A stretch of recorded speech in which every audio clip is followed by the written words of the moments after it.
अस्सलाम वालेकुम व्यूअर्स।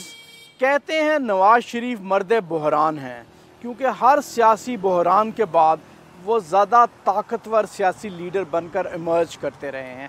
लेकिन इस बार सूरत हाल बिल्कुल मुख्तलिफ है। जो सियासी बहरान नवाज शरीफ फेस कर रहे हैं वो पिछले सियासी बहरानों से बिल्कुल मुख्तलिफ है, क्योंकि इस मरतबा पॉलिटिकल मोरालिटी उनको सपोर्ट नहीं कर रही।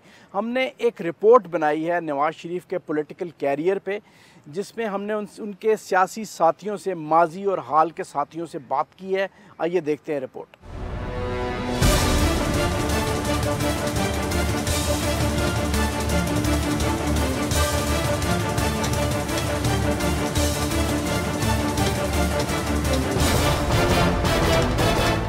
क्या वज़ीर-ए-आज़म नवाज शरीफ के 40 साला सियासी कैरियर का इख्तिताम होने वाला है? ये सवाल इस्लामाबाद के सियासी हलकों में आजकल ज़ेरे बहस है, लेकिन ज़्यादातर लोग इस सवाल का जवाब नफ़ी में देते हैं। इनका कहना है कि पनामा स्कैंडल से नवाज शरीफ की मकबूलियत में कमी होने के इम्कानात मौजूद हैं, लेकिन नवाज शरीफ की सियासत का मुकम्मल खात्मा मुमकिन नहीं। देखें, इसमें दो बातें हैं। एक तो वोट बैंक इंटैक्ट रखना, दूसरा अपनी पार्टी को इंटैक्ट रखना। ख़ास तौर पे जो अपने इलेक्टेबल्स हैं, जो लेजिस्लेटर्स हैं, कि अगर वो रिज़ाइन कर जाते हैं और या डिस्क्वालीफाई हो जाते हैं तो उसके बाद वो एक नया प्राइम मिनिस्टर लेके आएंगे। लेकिन अपोजिशन इस वक्त तो कह रही है, शाह महमूद कुरैशी भी कह रहे हैं, PTI भी कह रही है ओपनली कि हम चाहते हैं कि वो नया प्राइम मिनिस्टर ले आएँ और असम्बलियाँ चलती रहें। लेकिन अपोजिशन का सारा जोर इस बात पर होगा कि इलेक्शन अक्टूबर-नवंबर में हो जाएँ, नेक्स्ट अक्टूबर-नवंबर में। वो इनको, इस गवर्नमेंट को चलने नहीं देंगे। तो मेरा ख्याल है एक तो पार्टी को बचाना और एक जो सा है वो अपना जो सा है वो वोट बैंक को बचाना। वोट बैंक को बचाने के लिए आपको हाई मॉरल और पॉलिटिकल जो सा ना वो आपको चाहिए, पेडेस्टल चाहिए। अब जब आप अगर बिलफर्ज आप डिस्क्वालीफाई होते हैं करप्शन चार्जेस पे, तो आपको अपने उन वोटर्स को जो अब इस सारी कैंपेन के दौरान फैन सिटर्स हैं कहा जा सकता है। कुछ लोग ऐसे भी हैं, पढ़े लिखे लोग होते हैं जो अपनी राय चेंज कर लेते हैं पाकिस्तान में। कुछ तो बड़ा हार्डकोर वोट बैंक है और कुछ ऐसा होता है जो फैन सिटर होते हैं। तो मेरा ख्याल है उनके लिए उनको कन्विंस करना है कि जी हम बड़े पाक साफ हैं और हम पाकिस्तान को सही क़यादत दे रहे हैं। वो डेवलपमेंट के प्रोजेक्ट्स और उनका तमाम तर रेटरिक जो सा पॉलिटिकल है कि जी मैं पाकिस्तान को तरक्की की तरफ लेके जा रहा हूँ, और अभी जो पावर मंसूबे हैं, इंफ्रास्ट्रक्चर है, CPAC है, उसका वो क्रेडिट लेने की कोशिश कर रहे हैं। लेकिन मेरा ख्याल है कि उनके लिए जो डिसाइसिव वोट है इलेक्शन जीतने के लिए, उसको अपने पास रखना मुश्किल हो जाएगा। माजी में बाज़ तजिया निगार नवाज शरीफ को मर्द बहरान करार दे चुके हैं। इसकी बुनियादी वजह यह है कि नवाज शरीफ के सियासी कैरियर को हर बहरान के बाद मजीद तक़वियत मिलती रही है, लेकिन तजिया निगारों की राय में ये बहरान गुज़श्ता बहरानों से यकसर मुख्तलिफ है। इस मरतबा नवाज शरीफ सियासी शहीद बनने के मूड में बिल्कुल नज़र नहीं आते। उनकी पूरी कोशिश है कि वो किसी तरह अपना टेन्योर कंप्लीट करने में कामयाब हो जाएं, लेकिन उनके बहुत से सियासी मुशीर और सियासी साथी उनको ये समझाने की कोशिश कर रहे हैं कि अगर उन्होंने सियासी तौर पर सर्वाइव करना है तो सेंट्रल पंजाब में और नॉर्दर्न पंजाब में अपने वोट बैंक को इस बहरान से महफूज तरीके से बाहर निकालना होगा। सेंट्रल पंजाब और नॉर्दर्न पंजाब वो जगह है जहाँ गुज़श्ता इंतखाबात में नवाज शरीफ को सबसे ज़्यादा वोट पड़े थे, और यही वो जगह है जहाँ पर पाकिस्तान की मिडिल क्लास लोकेटेड है।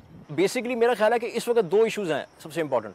एक तो ये है कि जब अगर आप कंपेयर करें इसको पोस्ट कू 99 की सूरत हाल से, तो उस वक्त तो बिल्कुल सब कुछ ख़त्म हो गया था। वो जेल में चले गई थी पूरी फैमिली, उनकी फैमिली बाहर एग्जाइल में थी, वो ख़ुद भी जेल में चले गए थे और कुछ भी नहीं बचा था। इस वक्त सब कुछ उनके हाथ में है, लेकिन हेल्पलेसनेस की ये सूरत हाल है कि जब अपोजिशन को कह रही थी कि जी आप जब ये पनामा केस टेकअप किया सुप्रीम कोर्ट ने, और उसके बाद जब GIT बनी है कि आप अलहदा हो जाएं और तहकीकात होने दें और फिर वापस आ जाएं अगर आप क्लियर होते हैं, तो उन्होंने ऐसा नहीं किया। उन्होंने कहा कि मैं नहीं छोड़ूंगा और ये जो तहकीकात हैं वो होनी चाहिए। लेकिन आप हेल्पलेसनेस की उनकी एक हाइट देखें, इस वक्त पीक थी कि जब ये GIT अपनी तहकीकात कर रही थी तो उनकी सारी फैमिली और वो खुद भी कंप्लेंट्स कर रहे थे, और उन्होंने कहा कि बाइस्ड हैं और ये हमारे ख़िलाफ़ पूरा एक कंपेन चल रही है।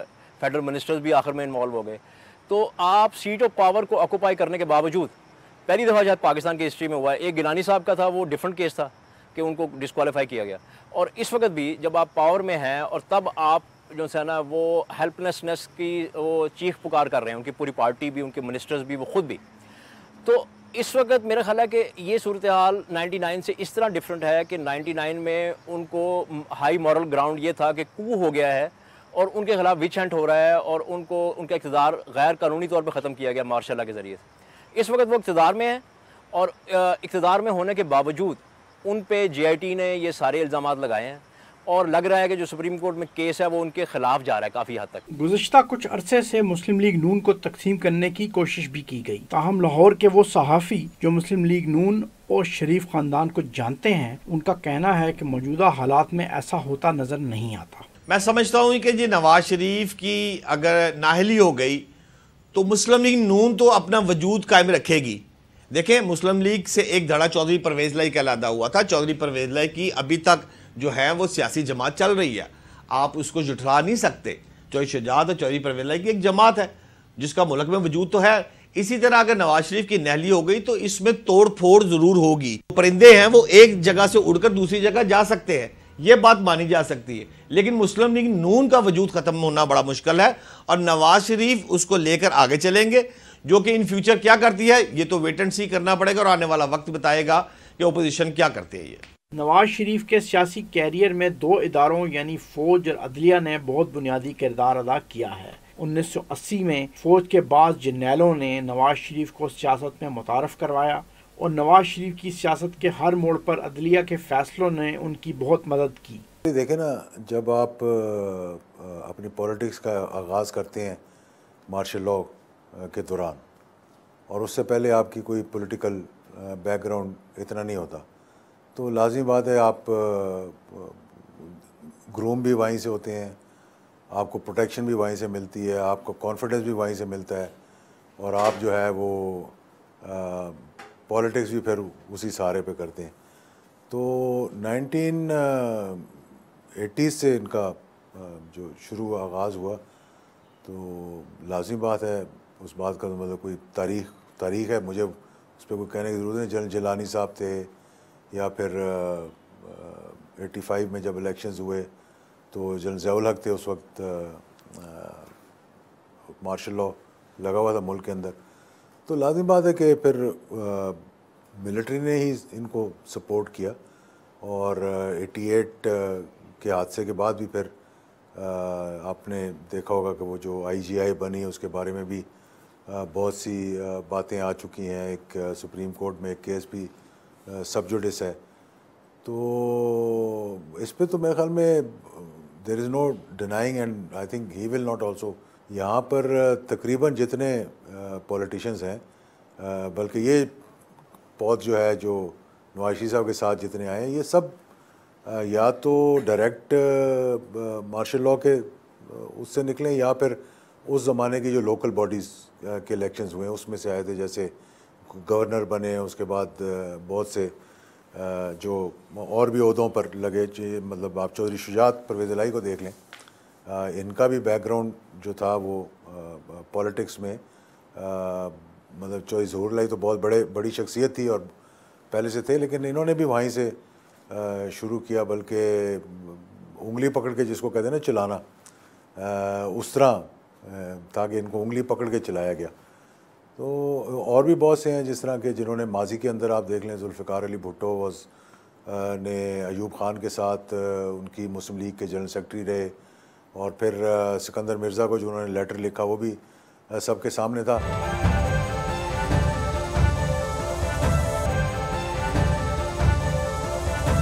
लेकिन नवाज शरीफ की सियासत का ये अजब तजाद है कि अदलिया और फौज के दोनों इदारों और नवाज शरीफ के दरमियान मुख्तलिफ अदवार में तनाव से भरपूर ताल्लुकात भी रहे हैं। देखिए, ये जो एक परसेप्शन है, मैं तो इसको परसेप्शन ही समझता हूँ कि कोई इंस्टीट्यूशनल कन्फ्रंटेशन उनकी घुट्टी में पड़ी है और हमारा मीडिया, हमारे बहुत से साहिबान फ़िक्र व दानिश इस तरह की बातें करते रहते हैं। मैंने नवाज़ शरीफ साहब के जो 2 अदवार गुज़र चुके हैं वो मैंने नहीं देखे, एक शहरी के तौर पे देखे, मेरी कोई कुर्बत नहीं थी। मेरी पहली इंटरेक्शन या रब्ता कहना चाहिए, बहुत करीबी रब्ता, वो उस वक्त होता है जब वो जलावतनी की ज़िंदगी गुजार रहे थे और वहाँ से हमारा एक ताल्लुक़ जुड़ा है।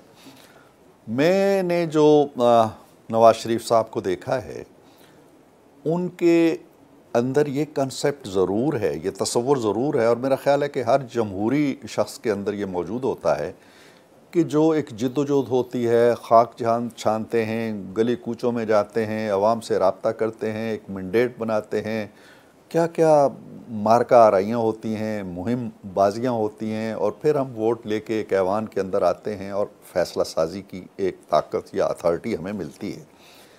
जब वो फैसला साजी की अथॉरिटी मफलूज होने लगती है, या जो मैं समझता हूँ कि ये होना चाहिए और वो नहीं हो सकता या मैं नहीं कर पाता ड्यू टू एनी रीज़न, चाहे वो ब्यूरोक्रेटिक मसाइल हैं, चाहे वो अदालतों की तरफ से पैदा होने वाले मसाइल हैं, चाहे वो मसाइल कहीं और से उठते हैं, तो उनके यहाँ ज़रूर एक फ्रस्ट्रेशन आती है, और उसका ताल्लुक ज़ात से नहीं होता है, उसका ताल्लुक उस एजेंडे से होता है जो उनके जहन में होता है, जिसका वादा उन्होंने अवाम से किया होता है।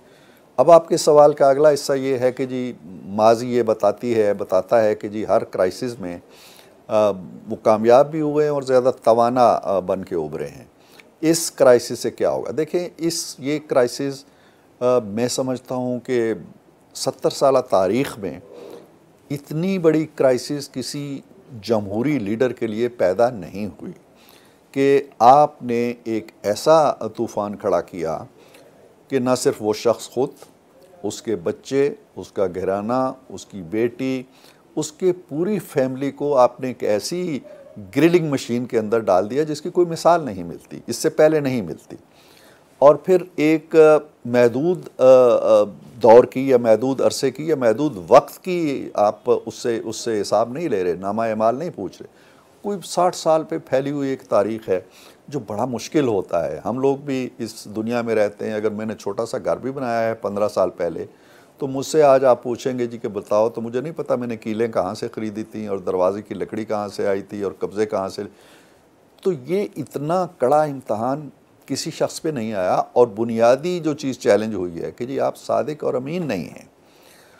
मुझे नहीं पता, हम इस वक्त गुफ्तगू कर रहे हैं कि इसका फौरी फ़ैसला क्या आने वाला है। मुमकिन है जब आपका प्रोग्राम ऑन एयर जाए तो ये वाज़े हो चुका होगा। लेकिन मैं ये समझता हूँ कि तवाना होना या नातवा होने की बात नहीं है, ये एक सिस्टम को तवाना होना चाहिए। अगर एक शख्स एक सिस्टम से गुज़र के साबित होता है कि जी नहीं, वो सादिक भी है और अमीन भी है, तो हर शख्स तवाना होगा। हर शख्स इसको अपने माथे की कलगी बनाएगा, अपने सर की कलगी बनाएगा, और यकीनन उनके लिए बड़ा एजाज़ होगा। मैं आज आपसे गुफ्तगू करते हुए ये बात बड़े दो टोक अंदाज में कहना चाहता हूँ कि हमने, यानी हुकूमत ने, मुख्तलिफ़ इदारों से अवामी सर्वेस करवाए हैं, पब्लिक नहीं हुए हैं वो, हमने अपनी कंजम्पशन के लिए कराए थे कि जी देखें हम कहाँ खड़े हैं। तो आप यकीन कीजिए कि 33% के करीब वोट लिया था PMLN ने। As far now it is above 40%। तो किसी भी लीडर के लिए कोई और क्राइसिस नहीं होती सिवाय इसके कि लोग छोड़ गए हैं उसको। तो लोग उनके साथ खड़े हैं, और मेरा ख्याल ये है कि कोई भी फ़ैसला आइदर वे उनकी कमज़ोरी का सबब नहीं बनेगा, उनकी तवानाई का सबब बनेगा। मशवरा जो है ना, मशवरा यानी पता नहीं कौन लोग, ये जो टेंशन आ रही है, मतलब छुपी हुई बात नहीं है। जहांगीर करामत थे या आसिफ नवाज़ थे या कोई और थे, तो ये टेंशन रही है, इसमें कोई शक वाली बात नहीं है, और ये नहीं होनी चाहिए थी। अब ऑब्वियसली 99 में मैं मिनिस्टर नहीं था, क्योंकि पहली कैबिनेट में मुझे मियाँ साहब ने रिक्वेस्ट की थी कि आप बन जाएं चेयरमैन बोर्ड ऑफ इन्वेस्टमेंट, और मैं कैबिनेट में आपको नहीं ले सकता। तो मैंने कहा मैं आपके साथ रहूँगा, अगर पहली दफ़ा कैबिनेट में नहीं आया तो मैं मिनिस्टर नहीं बनूँगा। तो फिर थ्रू आउट उन्होंने मुझे बहुत मरतबा कहा, यानी कि बहुत लोगों को मेरे पास भेजा कि एजाज साहब को लेकर। हमारी मीटिंग्स भी हुई, 1 महीना 12 अक्टूबर से पहले भी हमारी मीटिंग हुई, जिसमें उन्होंने मुझे कहा कि आप शामिल हो हमारे साथ, और हम इलेक्शंस आने वाले। मेरा ये जो तासुर है, मैं अंदर तो नहीं था बिल्कुल के मामलात को अंदर से देख के मैं आपको कह सकता कि क्या वजूहत थी। ये जनरल मजीद मलिक और दीगर लोग, या उनमें सईद मेहदी साहब और ये दीगर जो जाते थे अपना ISI के हेडक्वार्टर में प्रेजेंटेशन के लिए या मिनिस्ट्री ऑफ डिफेंस में प्रेजेंटेशंस के लिए, उनको ज़्यादा मालूम होगा। कुछ मुझे अपनी मालूमात मेरी बहुत ज़्यादा थी, इसमें कोई शक नहीं था, और मुझे मालूम था कि ये मसला जो है वो ख़राबी की तरफ जा रहा है, और मैंने पूरी कोशिश की कि मामला ठीक हो जाए। उन लोगों से बात मैंने की और उनको समझाया जो हंसते थे मुझ पर, मैं नाम लूँगा तो आप भी शायद कुर्सी से नीचे ना गिर जाएँ। तो मुझे उन्होंने 2-4 बातें बड़ी अजीब शुरू में की थी, लेकिन बाद में मान लिया कि यार ये एजाज साहब जो कह रहे थे वो ठीक है। और ख़ास तौर पे जब हम गए 5 सितंबर या 6 सितंबर थी, मुझे याद नहीं है, 1999, तो मुशाहिद हुसैन साहब थे, मैं था, सैफुर रहमान थे, मियां नवाज शरीफ साहब थे, chief of army staff general Pervez Musharraf थे। तो वापसी में मुझे गुफ्तगू करने की कोशिश, मौका मिला 1 to 1 जहाज़ में मियाँ साहब के साथ। तो उस वक्त ही मैंने ज़िक्र किया कि आप ये और मामलात अपने थोड़े, मुझे लग रहा है कि फ़ौज के साथ ठीक नहीं है, तो कोशिश करें इनको ठीक कर लें। तो मकसद मेरा ये कहने का था कि हम भी उसमें कोई किरदार अदा कर सकते हैं, लेकिन वो नहीं चाहते थे कि ऐसा कोई मामला हो जो फ़ौज का हो, कि मुझे ये समझा जाता है कि ये बहुत करीब है फ़ौज के या इसके वालिद की वजह से इसका है, तो वो बाहर रख कर जी दूसरों से मशवरा ले के तो काम को ख़राब करने बजाय इसके कि जो अच्छा मशवरा देने वाला है उससे कर लें। तो वो टेंशन बहुत ज़्यादा थी, मैंने ख़ुद उनसे ज़िक्र भी किया इस बात का। नवाज शरीफ के पहले दौर में फ़ौज से ताल्लुकात इस कदर कशीदा हो गए थे कि कुछ हलकों ने जब इन ताल्लुकात को बेहतर बनाने की कोशिश की तो उनको नाकामी हुई। Twice Chief Minister, 3 times Prime Minister, so at least you get hand on the state craft basically। कुछ नहीं तो बंदा थोड़ा सा तो एक्सपीरियंस से सीख लेता है। मैं नहीं कह सकता कि भाई उनके पास ये स्किल्स हैं कि नहीं है, स्किल्स हैं, लेकिन ज़्यादा मेरे ख़्याल में प्रॉब्लम भी क्यों क्रिएट हुए मुझे कोई पता नहीं। मुझे ये पता है कि एक ज़माने में कुछ एजेंसियां भी जो हैं वो गंदा रोल प्ले करती हैं इसमें, unfortunately, to create these tensions. और उसका एक मैं आपको जो है वो पहलू बता सकता हूँ जो बड़ा अहम है, कि एक मरतबा चीफ ऑफ आर्मी स्टाफ थे जनरल आसिफ नवाज़, तो एक फैमिली का फंक्शन था उनके घर में, तो बड़ा महदूद सा, और कोई बात, मैं वहाँ पहले गया हुआ था उनको मिलने के लिए अपनी अहलिया के साथ। तो बैठे बैठे मैंने कोई बात की, उन दिनों में कोई वजह हुई थी, कोई बात हुई थी, तो कोई बात की, तो उनकी बेगम साहब ने मेरी बात सुन के कहा कि नहीं नहीं, तुम्हें तो कुछ पता नहीं है, जो हमारे साथ हो रही है तुम्हें नहीं पता। तो बाद में जब उन्होंने ज़िक्र किया कि उनके टेलीफोन जो हैं वो टैप हो रहे हैं, और जो उनके घर के बाहर एक आईबी की गाड़ी खड़ी होती है, और जो आ रहा होता है और जो जा रहा होता है उसको देखते हैं, तो मेरे, आप यकीन करें, मेरे रोंगटे खड़े हो गए ये सुन के। तो जनरल साहब ने उनको मना नहीं किया कि आप एजाज़ के साथ ये बात क्यों कर रही हैं, लेकिन उन्होंने ये कहा कि I will sort them out, I will sort it out, या I will sort them out, I don't remember the exact words. तो मैं इतना परेशान हो गया कि अगले दिन मैं पहली दफ़ा ज़िंदगी में के ब्लॉक किया। I was the minister for labour, man power, overseas Pakistani at that time. तो मैं वहाँ जाके तो DGIB को मिला, और मिलकर मैंने उसे ये बात की जो नहीं करनी चाहिए थी मुझे, क्योंकि एक बहुत उस लेवल से बात आई थी कि अगर मेरा नाम बीच में आ जाता तो मेरी और उनकी बड़ी मिसअंडरस्टैंडिंग हो जानी थी, कि इसके साथ कोई इत्तेमाद में बात की या घर में बात की तो इसने जाकर की। लेकिन मुझे ये फ़िक्र हो गई थी कि अगर ये बात इस तरह की है तो आपस में civil military relations will be affected, और ये ख़राबी की तरफ जाएंगे। तो मैंने फिर उनसे बात की, मैंने कहा ये आप क्या कर रहे हैं, इस तरह क्यों कर रहे हैं। और फिर मैंने जो उनको बात उन्होंने की, उन्होंने कहा नहीं नहीं, मैं उनके टेलीफोन तो नहीं सुन रहा, मैं उनके सुन रहा हूँ जो उनसे बात करते हैं। तो मैंने उनसे पूछा कौन कौन है, तो उसमें फ़ारूक लगारी का नाम लिया गया, मलिया लोधी का नाम लिया गया, और दीगर लोगों का नाम लिया गया।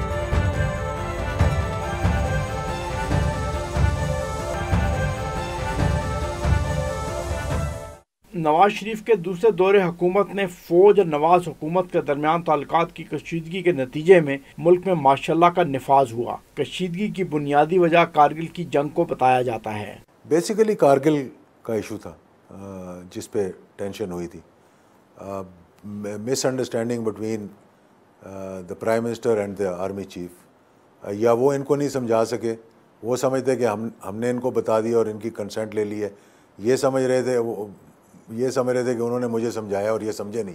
मतलब कोई ऐसी वजूहत, या फिर आफ्टर थॉट कह लें कि उस वक्त तो समझ आ गई कि हो रहा है और बड़ा अच्छा हो रहा है, और फिर कहा किसी ने जाकर कहा जी नहीं इंज होना चाहिए, तो उन्होंने कहा होगा कि शायद ये तो गलत हो रहा है मामला।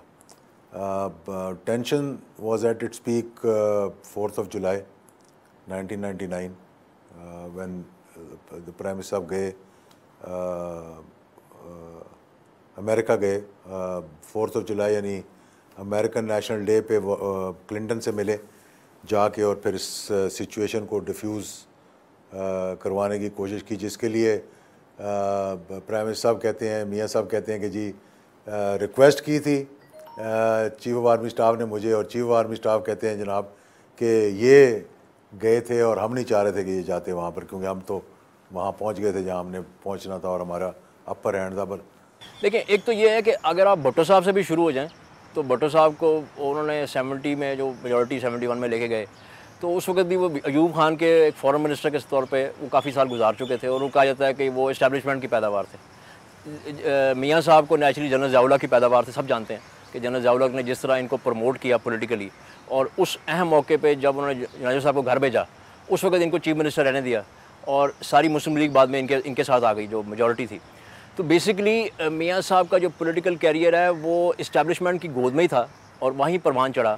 लेकिन जैसा कि होता है भुट्टो साहब के केस में भी, कि जब 93 में वो इस्टेब्लिशमेंट के जो प्रेसिडेंट थे गुलाम इसाक़ खान, जो इस्टेब्लिशमेंट की पूरी तरह बैक करती थी उनको, उनके साथ इख्तलाफात पैदा हुए, आर्मी चीफ के साथ इख्तलाफात पैदा हुए, और वहाँ से ये सिलसिला शुरू हुआ। तो जो उनका मेरा ख्याल है ये बड़ा जिग जैग किस्म का, और ये अप एंड डाउन्स आते रहे मिलिट्री इस्टेब्लिशमेंट के साथ और over the years army chiefs के साथ अपने ताल्लुकात में, क्योंकि नेचुरली वो एक सफ़ीयर चाह रहे थे, अपनी से चाह रहे थे जो गवर्नेंस के मैटर हैं, और ख़ास तौर पे जो फॉरेन अफेयर्स के इश्यूज़ हैं, पाकिस्तान के अंदर सिक्योरिटी इश्यूज़ हैं।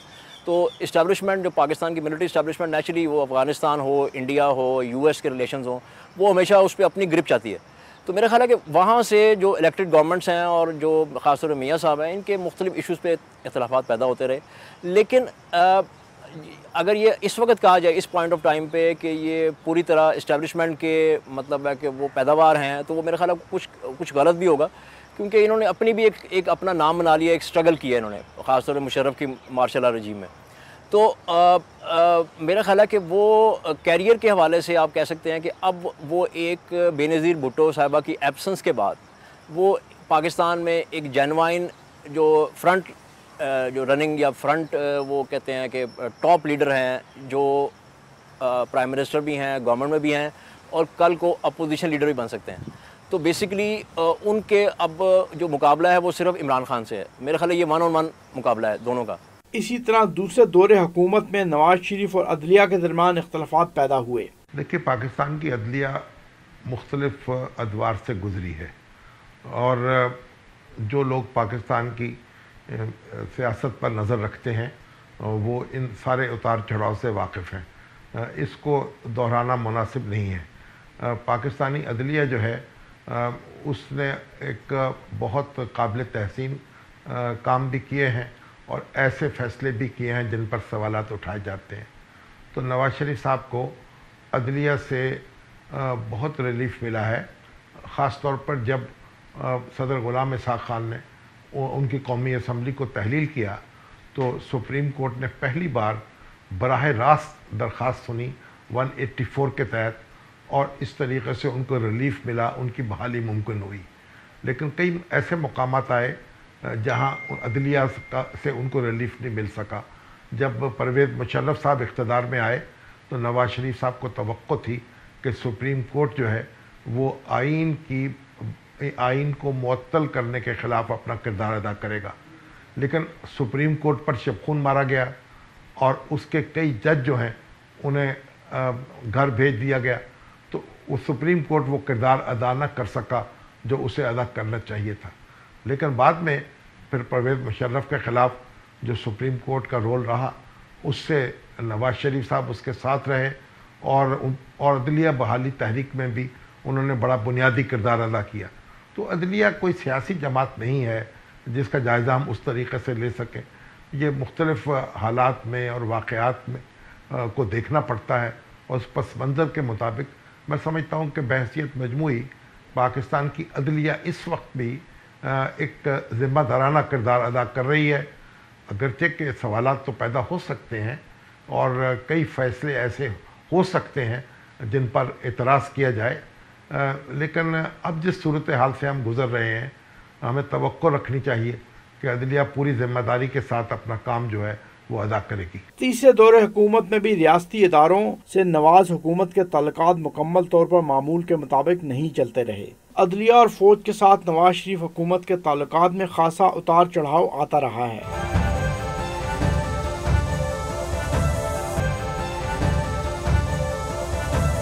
माजी में नवाज शरीफ की हुकूमतों और जुडिशरी और आर्मी के दरमियान मुख्तलिफ औकात में डायरेक्ट कॉन्फ्रंटेशन होती रही है। नवाज शरीफ के तीसरे दौर में आर्मी और जुडिशरी के साथ कोई डायरेक्ट कॉन्फ्रंटेशन नवाज शरीफ हुकूमत की नहीं हुई, लेकिन आर्मी के साथ रिलेशंस बहुत ख़राब रहे हैं, जिसकी वजह से गवर्नमेंट अभी तक स्टेबल नहीं हो सकी। मेरा नहीं ख्याल कोई, मुझे तो नहीं, तो देखें ना, एक पीरियड है जो कि अभी चीफ ऑफ आर्मी स्टाफ कितनी देर हुई है उनको बने हुए मेरे ख्याल में, तो इस पीरियड में तो हनीमून पीरियड होता है ये एक चीफ के लिए। आप अपनी फॉर्मेशन में जाते हैं, आप मिलते हैं, आप अपने कोर कमांडर्स लगाते हैं, आप अपने सबॉर्डिनेट्स लगाते हैं, प्रिंसिपल सेक्रेटरीज लगाते हैं, तो क्या टेंशन हो सकती है? मुझे समझ नहीं आई कि क्या वजूहात हो सकती हैं। अब चीफ ऑफ आर्मी स्टाफ भी मतलब selected by him, there were like 4 names in front of him, so he 2 supersede हुए, उसमें से चौथे को बनाया गया, जो मतलब कि ये तो अच्छा, मेरा तो ख्याल है कि कोई टेंशन नहीं है, कोई ना होनी चाहिए टेंशन इस मौके पे। दोनों हवालों से मैं नहीं समझता हूँ कि कोई एक्स्ट्रा ऑर्डिनरी चीज़ है। पहली बात तो ये है कि सिविल मिलिट्री रिलेशंस के अंदर कोई तसादुम, तनाव, कशीदगी कोई ऐसी चीज़ नहीं है। ये मैं बड़े दावे के साथ आपसे बात कह रहा हूँ। एज़ फार नाउ अदलिया के साथ कोई हुकूमत नहीं चाहती, कोई भी हुकूमत नहीं चाहती कि उनके साथ किसी तरह का भी तसादम रखे। वो चाहेंगे कि वो ठीक रहें, खुश रहें और अपना काम करें। लिहाजा हुकूमतों की तरफ से अदलिया से तसादम का मेरा ख्याल है कि एक इंतहाई गैर मंतकी सी बात होगी अगर कोई हुकूमत ऐसा चाहेगी। अदलिया का भी एक रोल होता है, वो अदालत के, अदल के, इंसाफ के, आइन की सरबुलंदी के मुहाफ़िज़ होते हैं। वो जिस ख़ास तौर पे हमारी आला अदलिया जो बैठी होती है, आला अदलिया को अपनी साख का भी एहतराम होता है, अपने वक़ार का भी एहतराम होता है, अपने किरदार का भी एहतराम होता है, और ये भी वो अच्छी तरह जानते हैं कि हमारे फ़ैसले शाम को ख़त्म नहीं हो जाएंगे, ये तारीख़ में रहेंगे, और तारीख़ हमें किस नाम से याद करेगी ये भी उनको अच्छी तरह इसका अंदाज़ा होता है। तो मेरा ख़्याल नहीं है, देखिए नवाज़ शरीफ साहब, ये पानामा का इशू ले लें, आज से कोई 1.25 साल पहले शुरू हुआ, अप्रैल 2016 में, तो सबसे पहला ख़त उन्होंने चीफ़ जस्टिस साहब को लिखा कि जनाब आप एक कमेटी कायम कर दें जो देखे। ये तो JIT तो 18-20 ग्रेड के लोगों की, वो अफसरों की टीम थी ना। हमने तो ये लिखा था कि जी सुप्रीम कोर्ट के 3 जज जो आज बैठे हुए हैं, हमने उस वक्त लिखा था, आज से 1.25 साल पहले, 3 जज बैठ जाएं और आप ख़ुद सरबराही करें उनकी और इस मामले को देखें। तो अदलिया के, और अब भी अदलिया ने जो भी फ़ैसला दिया, अब JIT के हवाले से हमारी राय थी, एक मुतनाज़े बॉडी बनी, हमारी राय थी, बहुत से लोगों ने मशवरा भी दिया वज़ीर आज़म को, जी हम नहीं मानते इसको, आप ना जाएं इसमें। ये वो ख़ुद गए, उनके बच्चे गए, उनकी बेटी गई, उनका भाई गया, उनका दामाद गया, किसी चीज़ को अना का मसला नहीं बनाया। तो ये तो मैं, अगर कोई कहता है तो मेरा ख्याल है ये बिल्कुल खिलाफ हकीकत बात है कि उनका कोई अदलिया के हवाले से या किसी भी इदारे के हवाले से कोई नेगेटिव सोच। देखें, हर बहरान की एक अपनी नौयत होती है, उसका एक अपना पस मंज़र होता है। आज जो सूरत हाल दरपेश है उसमें मामला सुप्रीम कोर्ट के अंदर है और उसको फ़ैसला करना है। इसलिए आज के बहरान से निपटने के लिए जो गुज़श्ता बहरान हैं उनसे सबक तो हासिल किया जा सकता है, लेकिन उनको दोहराया नहीं जा सकता। जब नवाज़ शरीफ साहब पीपल्स पार्टी के मुकाबिल थे तो उनको फ़ौज की सपोर्ट हासिल थी, लेकिन जब वो ख़ुद इक़्तिदार में आए तो फिर मामलात मुख्तलिफ हो गए। और नवाज़ शरीफ साहब एक अपना तसव्वुर रखते हैं हुकूमत का, इक़्तिदार का, ख़ारजा पॉलिसी का और मुल्क के मामलात को चलाने का। तो उनका ख़्याल है कि वज़ीर आज़म पाकिस्तान को एक फ्री हैंड मिलना चाहिए ताकि वो मामलात से ओहदा बरा हो सके। और फ़ौज जो है उसको मुआवनत करनी चाहिए, उससे मुशावरत भी होनी चाहिए, लेकिन उसको लीडिंग रोल नहीं अदा करना चाहिए। तो ये एक नज़री तसादुम है या नज़री फासला है जो पहले दिन से बरकरार है। कभी ये कम पड़ जाता है और कभी ये ज़्यादा हो जाता है। और मेरा ख्याल इस वक्त हम ये नहीं कह सकते कि ये फासला कोई बहुत ज़्यादा है। ऐसे में जब नवाज शरीफ की सियासी मुस्तकबिल पर सवालात उठाए जा रहे हैं, ये दो इदारे यानी फौज और अदलिया एक मरतबा फिर नवाज शरीफ की किस्मत का फैसला करते हुए नजर आ रहे हैं। इस वक्त सुप्रीम कोर्ट नवाज शरीफ की नाअहली के हवाले से दरखास्तों की समाअत कर रही है। दूसरी तरफ नवाज शरीफ और इनके करीबी साथी फौज की आला क़यादत से मदद की दरख्वास्त तो कर रहे हैं, लेकिन इनको कोई जवाब नहीं मिल रहा। तो एक तो हेल्पलेसनेस है, दूसरा कोई पॉलिटिकल फॉल आउट भी है, और तीसरा ये है कि अगर वो इसमें कन्विक्ट हो जाते हैं करप्शन में और उनकी फैमिली को भी इल्ज़ाम लगता है, उन पर रेफरेंस चला जाता है नैब में और या 62-63 के तहत उनको डिस्क्वालीफाई कर दिया जाता है, तो उसका पॉलिटिकल फॉल आउट मुस्लिम लीग नून के लिए उसको कवर करना बहुत मुश्किल हो जाएगा, क्योंकि अब आप मॉरल ग्राउंड्स पे, लीगल ग्राउंड्स पे आप डिस्क्वालीफाई हुए हैं और आपको पे पॉलिटिकली बहुत आप लेट डाउन होंगे। तो पार्टी को बचाना और साथ साथ अपनी पॉलिटिकल फ्यूचर को बचाना बहुत मुश्किल हो जाएगा। ये अपहिल टास्क होगी मियां नवाज शरीफ जैसे आदमी के लिए, जो 93 में जब उनकी गवर्नमेंट ख़त्म हुई तो वो उन्होंने बाउंस बैक किया और वो उनका फेमस GT रोड पे लॉन्ग मार्च जैसा उनका था, और उनका वो डिक्टेशन नहीं लूँगा, और 97 में उन्होंने कहा कि मैं साइन नहीं करूँगा। 99 में जब हुआ, वो अभी तक क्रेडिट लेते हैं उसका कि मिलिट्री जनरल्स ने मुझे फोर्स किया कि आप साइन करें रेजोल्यूशन ऑफ असेंबलीज़ पे और हमारी टर्म से मान लें और चले जाएँ, तो मैंने साइन नहीं किया, सिर्फ एक्साइल एग्रीमेंट पर साइन किया। तो इस वक्त मॉरली पॉलिटिकली मियां नवाज शरीफ की पोजीशन 99 के हवाले से अगर देखा जाए तो मेरा ख्याल है उससे भी वीक है, क्योंकि आप सब कुछ होते हुए भी आप मनूवर नहीं कर पा रहे, आप मॉरल हाई ग्राउंड पे बहुत मुश्किल से आएंगे।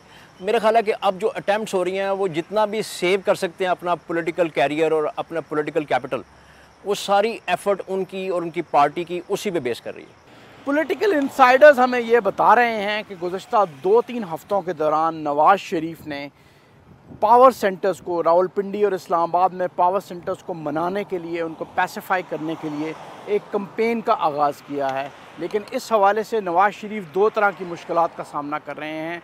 एक ये कि उनके troubleshooter, political troubleshooter Chaudhry Nisar Ali Khan उनसे नाराज़ हैं, और दूसरी मुश्किल ये है कि सियासी तजिया निगार ये कह रहे हैं कि अब इस तरह के किसी भी एफर्ट के लिए बहुत देर हो चुकी है। कल तक के लिए इजाज़त दीजिए। अल्लाह हाफ़िज़।